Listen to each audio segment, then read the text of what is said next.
Hi, I'm Kip Cranna. I'm Dramaturg Emeritus at San Francisco Opera, and I'd like to tell you about a class I'm going to be teaching in August and September of 2020 for the Osher Lifelong Learning Institute at San Francisco State, or olli as it's called. The class is I Hear America Singing, Adventures in American Opera. Now, you might be thinking, well, wait a minute, American opera, is that really a thing? Isn't it mostly Italian?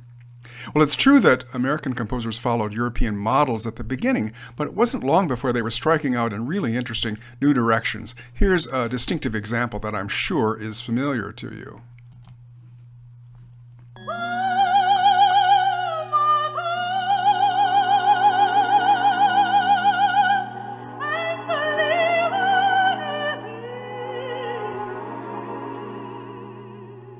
That, of course, is from Porgy and Bess by George Gershwin from the 1930s. Here's an example from the 50s. This is Carlisle Floyd's opera Susanna, and the aria is called Ain't It a Pretty Night?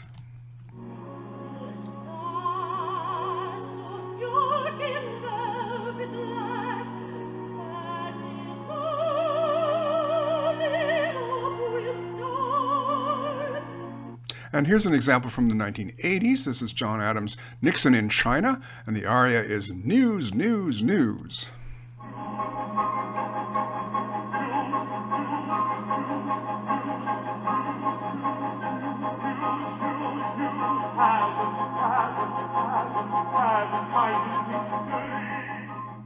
And one more quick example for you. This is from the 1990s, Andre Previn's opera, A Streetcar Named Desire, and the aria is I Can Smell the Sea Air.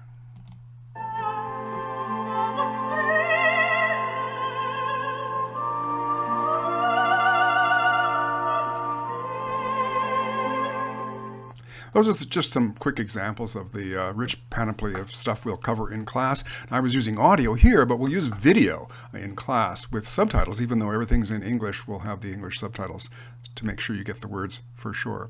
And we'll cover a wide range of interesting composers, some you've heard of like Scott Joplin and John Philip Sousa and the aforementioned George Gershwin.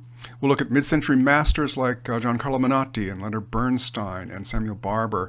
We'll pay close attention to the three most important living American opera composers right now, John Adams and Jake Heggie from the Bay Area and New York's Philip Glass. And we'll look at the rich panoply of interesting composers active now, lots of really talented women creating good stuff, and we'll take a look at that and look at operas that touch on issues of social justice and racial equality. The rich fields of American opera are beckoning us to explore them, and I hope you join me in doing that in August and September at olli. I'm Kip Cranna, and I'll see you there.